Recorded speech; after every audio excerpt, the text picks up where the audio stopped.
7ویں حدیث جامعہ ترمذی اور سنن نسائی کے اندر موجود ہے کہ ابو حیا تابعی رحمۃ اللہ علیہ کہتے ہیں کہ سیدنا علی رضی اللہ تعالیٰ عنہ نے ہمیں ایک دفعہ مکمل وضو کر کے دکھایا پریکٹیکلی، جس میں آپ رضی اللہ تعالیٰ عنہ نے 3 دفعہ چہرے کو دھویا، 3 دفعہ پہلے ہاتھوں کو دھویا، پھر 3 دفعہ چہرے کو دھویا، بیچ میں کلی اور ناک والا بھی معاملہ۔ اس کے بعد آپ رضی اللہ تعالیٰ عنہ نے 3 دفعہ دونوں ہاتھوں کو بازوؤں سمیت دھویا، پھر پورے سر کا 1 دفعہ مسح کیا، پھر 3 دفعہ اپنے پاؤں کو دھویا۔ لہذا سیدنا علی سے بھی پاؤں دھونا ہی ثابت ہے، ہمارے پاس جو صحیح سند سے روایتیں پہنچی ہیں، یہ خصوصاً میں اہل تشیع کے حوالے سے بات کر رہا ہوں۔ اور پھر آپ رضی اللہ تعالیٰ عنہ نے وضو کا بچا ہوا پانی کھڑے ہو کر پیا۔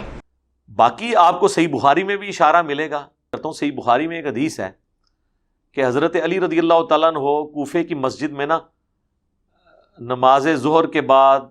احکامات سکھایا کرتے تھے، چونکہ کوفے میں آپ نے دارالخلافہ شفٹ کر لیا تھا، تو ایک دفعہ آپ نے لوگوں کو وضو کر کے دکھایا، اینڈ پہ انہوں نے وضو کا بچا ہوا پانی کھڑے ہو کر پیا اور کہا کہ میں نے دیکھا ہے کہ تم لوگ کھڑے ہو کر پانی پینے کو معیوب سمجھتے ہو۔ اب اس میں بڑے حیران کن بات ہے، وہ اتنی لمبی حدیث ہے لیکن اس میں الفاظ پتہ کیا ہیں؟ راوی کہتا ہے کہ حضرت علی نے وضو کیا، اس کے بعد یعنی وضو میں انہوں نے پھر ڈیٹیل دیکھیں کیا بیان کرتا ہے، چہرہ دھویا، دونوں ہاتھ کونیوں سمیت دھوئے، آگے نہ راوی بھول جاتا ہے کہ دھویا یا مسح کیا، آگے راوی کہتا ہے، وہ جو نچلا راوی ہے، اوپر والے نے تو شاید پوری حدیث اس کو بیان کی ہو، نچلا راوی کہتا ہے اس کے بعد اسی طریقے سے انہوں نے ذکر کیا سر کا اور پاؤں کا۔ یار ایک لفظ اور ایڈ کر دیتا کہ سر کا مسح اور پاؤں دھونا، اور پھر اس کے بعد یہ ہے کہ وضو کا بچا ہوا پانی پیا، پھر لوگوں سے خطاب کر کے کہا کہ تم لوگ معیوب سمجھتے ہو، حالانکہ میں نے اتنی لمبی حدیث میں ایک جملہ کام کرنے کی کیا ضرورت تھی راوی کو؟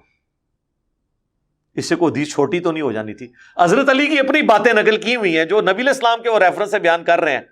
اور وہ اینڈ پہ کہہ رہے ہیں کہ میں نے رسول اللہ کو اس طرح وضو کرتے ہوئے دیکھا ہے۔ اس میں راوی جب وہ پاؤں کا اور سر کا ذکر آیا نا تو کہتا ہے اسی طریقے سے راوی نے پھر سر کا اور پاؤں کا ذکر کیا۔ کیا ذکر کیا؟ اسی طریقے سے ذکر کیا، تو اس کا مطلب ہے سر دھویا، تو وضو میں تو نہیں دھویا جاتا۔ اب اہل تشیع کہتے ہیں کہ یہاں پہ مسح ہی تھا، وہ راوی نے اس کو سکپ کر دیا۔ مجھے بھی بعض اوقات شک پڑتا ہے کہ شاید ایسا ہی ہوا ہو۔